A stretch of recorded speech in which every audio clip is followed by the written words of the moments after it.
She kept her head down, her hands slick with fuel as the rotors spun and the sky rumbled.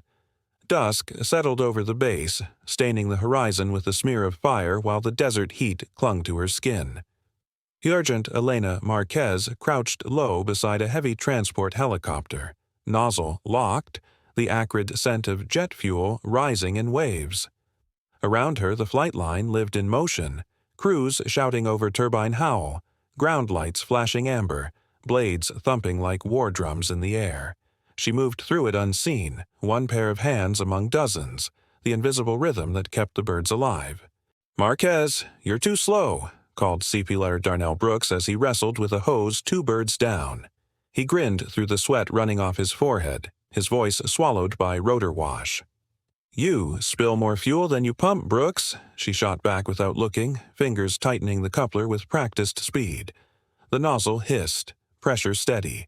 She worked in silence, eyes scanning lines and seals, listening to the machines more than the men. On the far side of the line, pilots jogged in pairs toward their cockpits, helmets under arms. Call signs bounced through the air like sparks. Falcon copies spinning up. Razor on deck, waiting clearance. Spectre 2, engines hot. The scramble order had come sudden and sharp. Somewhere out in the desert, enemy artillery had shifted position. Command wanted every bird airborne in minutes. Elena pulled the nozzle free, snapped the cap, and moved to the next chopper. A shadow in the corner of her eye caught her attention, the faint glimmer of fuel dripping from a line under the fuselage. She dropped to her knees, ran her hand along the tubing, and felt the sticky trace on her glove. The leak was small, but real. She pushed up, waving down the nearest crew chief. "This bird's got a bad line. It won't hold under flight stress." The chief gave her a quick glance, then back at his checklist. "Not your problem, Marquez. Just fuel it. We'll handle the rest." She bit her tongue, anger pressing against her chest. Not her problem. The machine would fly anyway. She set her jaw and went back to work. The last of the sun fell behind the ridgeline. Floodlights flickered on across the field, casting long shadows through clouds of dust kicked by spinning blades. Elena shouldered another hose, body aching from the weight, when the radio chatter shifted. "Zulu -5. All birds prepare for immediate lift." She looked up. Across the flight line, pilots climbed in, rotors clawing harder at the air. Engines roared. The ground trembled with power, and for a heartbeat, pride pushed through her exhaustion. Her squadron was ready. Then the first shell landed. The explosion cracked the air like the earth itself splitting apart. A wall of heat and dirt lifted her off her feet, slammed her against the side of the helicopter. Alarms blared across the base. She scrambled up, ears ringing, dust clogging her throat. "Incoming! Incoming!" someone yelled, their voice shredded by chaos. Another impact, closer this time, tore into the far end of the line. A transport bird shuddered, tail rotor shearing off in a spray of sparks. Men scattered, diving for cover. Elena's hands shook as she pulled herself upright. 3 helicopters burned in sudden orange bloom, their silhouettes writhing against the night. She staggered forward, hose still in hand, vision blurred. Pilots abandoned cockpits. Ground crews ran for extinguishers. Radios screamed with overlapping voices. "Falcon 2, hit, repeat. Falcon 2, hit." Razor flight grounded, damage across the line.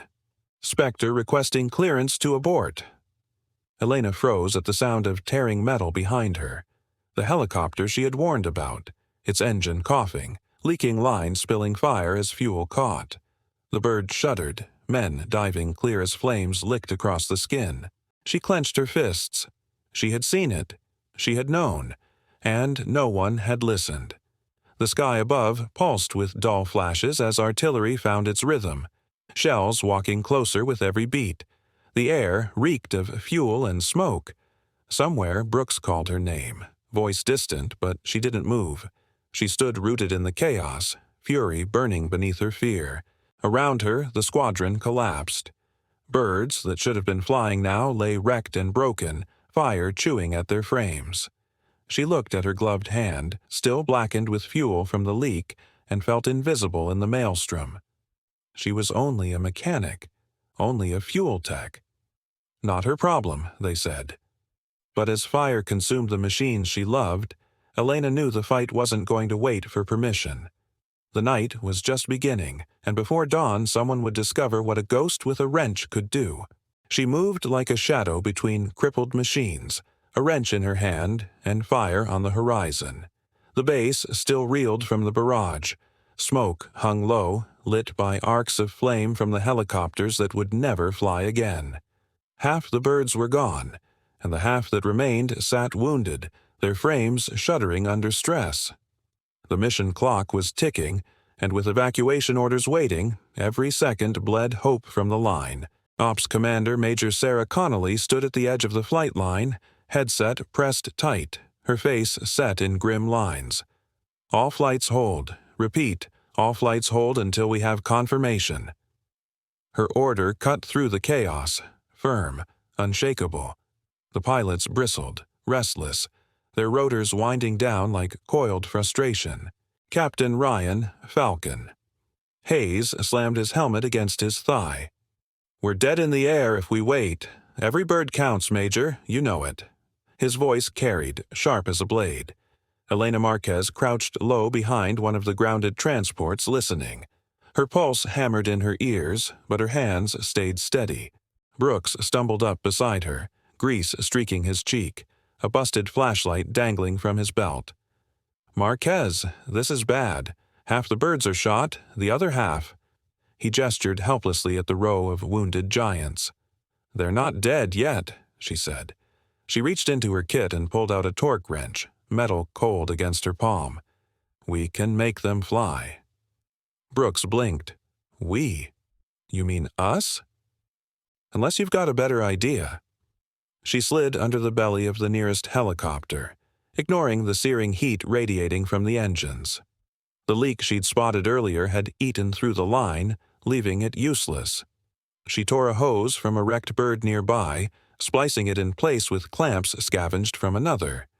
Her movements were quick, deliberate, each one honed by years of being overlooked but never failing. The radio crackled. "Bandits inbound. 20 clicks out. ETA 10 minutes. Elena's jaw clenched. 10 minutes. Not enough time for perfect fixes, only for survival. The base shuddered again, the distant thump of artillery finding closer range. A voice shouted from command. "Artillery. Impact within 800 meters. Repeat, 800 meters.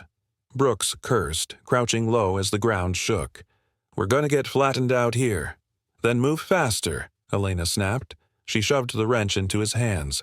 "Tighten here. Don't strip the threads." Her headlamp flickered, weak light sputtering as she leaned in deeper. Sweat stung her eyes, the acrid burn of fuel clawing at her throat. Somewhere above the roar, she heard Falcon arguing with Connolly again, voices like clashing steel. "If you ground them all, you may as well hand the base over," he shouted. "Without birds, they're not airworthy." Connolly fired back.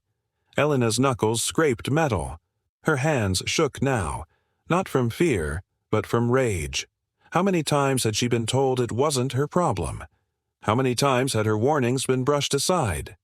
She slammed the splice into place, twisting until her arms burned. The line held. "Fuel it," she ordered Brooks. He hesitated, then nodded and dragged the hose over. The nozzle hissed, pressure steady. The helicopter groaned like a waking giant. Falcon's boots crunched close, his voice cutting through the din. "What the hell are you doing, Sergeant?" "Making your bird fly," Elena said without looking up.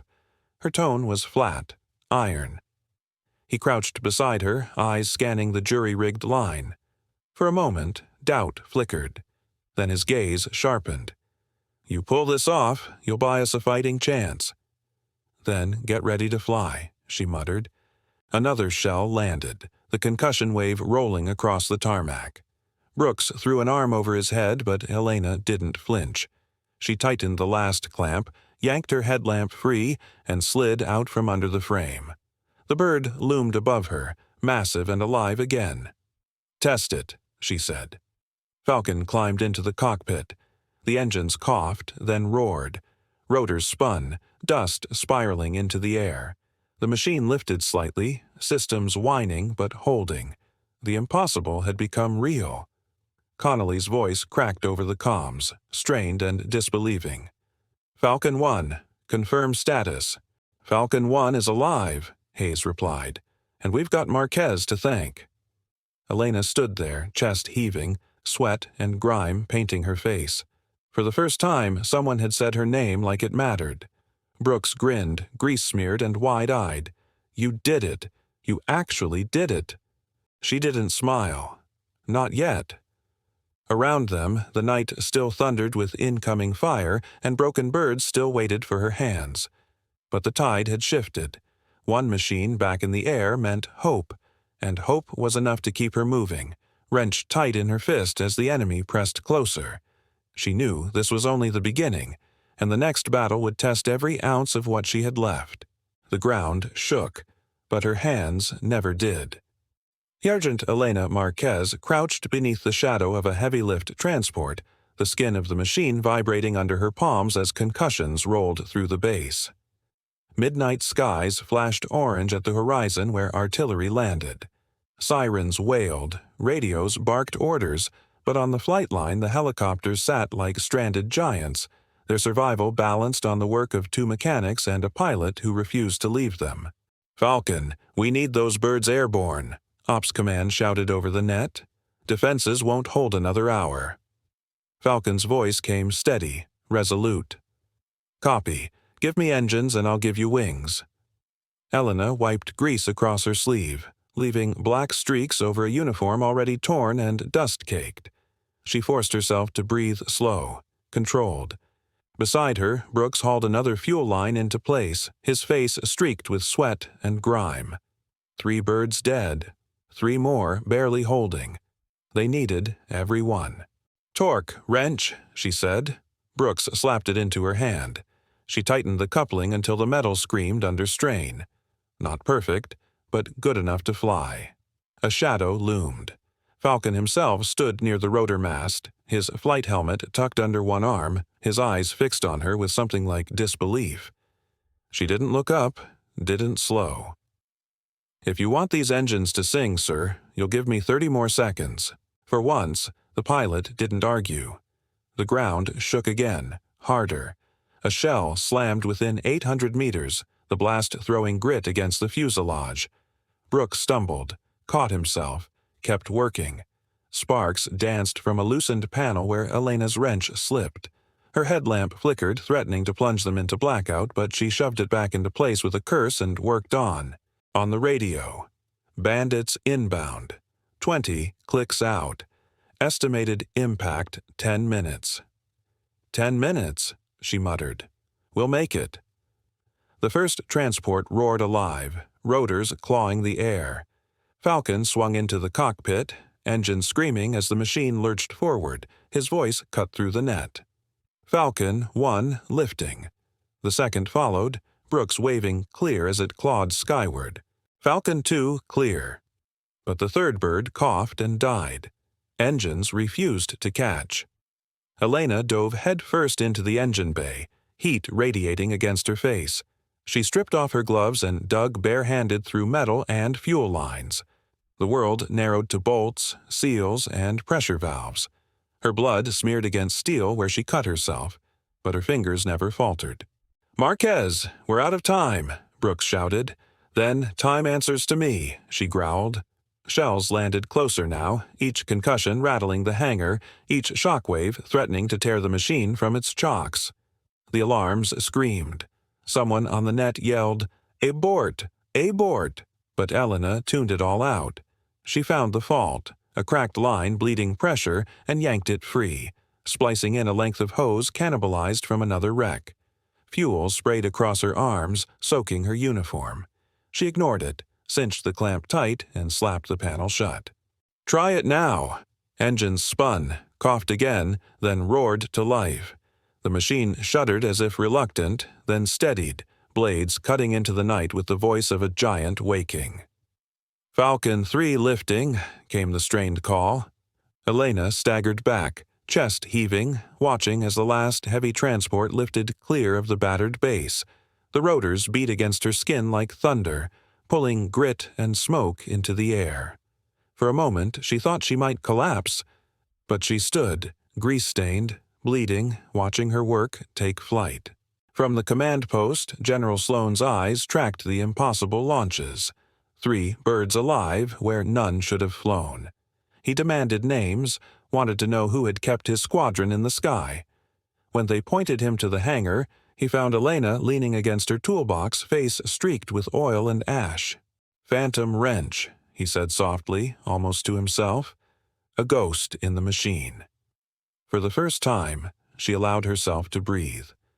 Recognition came not as applause or medals, but as a single name spoken with respect. And it was enough. The unseen hands had been seen at last, and as the night sky swallowed the departing helicopters, Elena knew the fight was far from finished. The call would come again, and when it did, she would be ready.